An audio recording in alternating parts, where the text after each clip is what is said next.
Kasih karunia dan damai sejahtera Allah Bapa kita dan anaknya Tuhan Yesus Kristus menyertai saudara. Amin. Shalom saudara yang terkasih, di dalam nama Tuhan Yesus Kristus senang bisa menyapa saudara di tempat saudara berada hari ini dalam dimensi yang berbeda tetapi dalam dunia yang sama.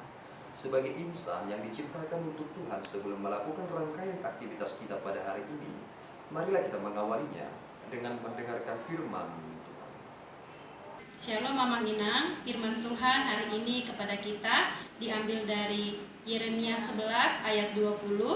Tetapi Tuhan semesta alam yang menghakimi dengan adil, yang menguji batin dan hati. Biarlah aku melihat pembalasanmu terhadap mereka, sebab kepadamu lah kuserahkan perkaraku. Demikian firman Tuhan. Amin. Saudaraku yang terkasih di dalam nama Tuhan Yesus Kristus, orang-orang di Anatot, mereka merencanakan hal yang jahat kepada Yeremia dengan menggunakan bahasa istilah supaya Yeremia tidak mengerti tentang apa yang mereka sedang rencanakan perihal keselamatan Yeremia. Mereka berkata, biarlah kita menebang pohon itu beserta dengan buah-buahnya. Dan ternyata pohon yang dimaksud itu adalah merencanakan kebinasaan dari Yeremia sendiri. Sehingga ketika Yeremia menyadari bahwasanya yang sedang dimaksud itu adalah dirinya sendiri, dan kemudian ia menyatakan itu dan menyerukan itu kepada Tuhan. Sebagai abdi Allah yang harus menyatakan apa yang Tuhan katakan kepadanya, maka ia harus berkata demikian, maka ia tidak pernah berhenti untuk bernubuat. Lihatlah betapa menyedihkannya orang-orang yang hidup di dalam kebenaran itu. Orang yang mengatakan sesuatu hal dengan benar lebih banyak tidak disukai oleh orang-orang banyak. Tetapi apakah kita akan berhenti di sana? Lihat apa yang dilakukan oleh Yeremia ini.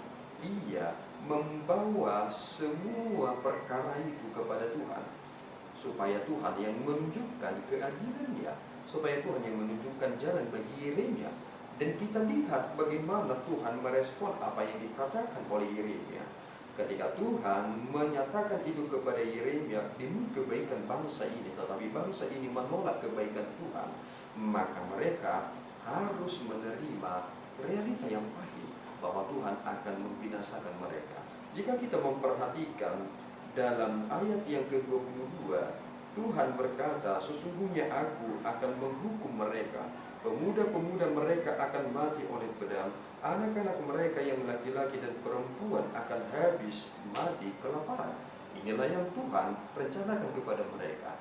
Jika Tuhan merencanakan rancangan damai sejahtera kepada saudara, jangan pernah menolak itu. Sebab itu adalah bagian kemurahan hati Tuhan. Tetapi barang siapa yang menolak kemurahan hati Tuhan, ia akan menerima kepahitan hati karena telah menyia-nyiakan kesempatan itu. Kiranya Tuhan menolong kita dalam menjalani kehidupan ini. Tuhan Yesus memberkati kita berdoa. Ya Tuhan, kami bersyukur atas berkat-Mu. Terima kasih Bapa atas firman yang boleh kami terima pada kesempatan yang baik ini. Biarlah Tuhan firman-Mu senantiasa diberitakan ke seluruh penjuru dunia ini. Dan biarlah kami Tuhan menghidupi firman-Mu itu, bukan menjadi pribadi yang menolak kebenaran itu. Sebab Engkaulah Allah yang merencanakan damai sejahtera bagi kami. Segala sesuatu yang Tuhan kehendaki bagi kami adalah yang terbaik bagi kami. Terpuji Engkau ya Bapa, di dalam Yesus kami telah berdoa dan mengucap syukur. Anugerah Tuhan kita Yesus Kristus, kasih setia Allah Bapa dan persekutuan Roh Kudus menyertai saudara. Amin. Tuhan Yesus memberkati.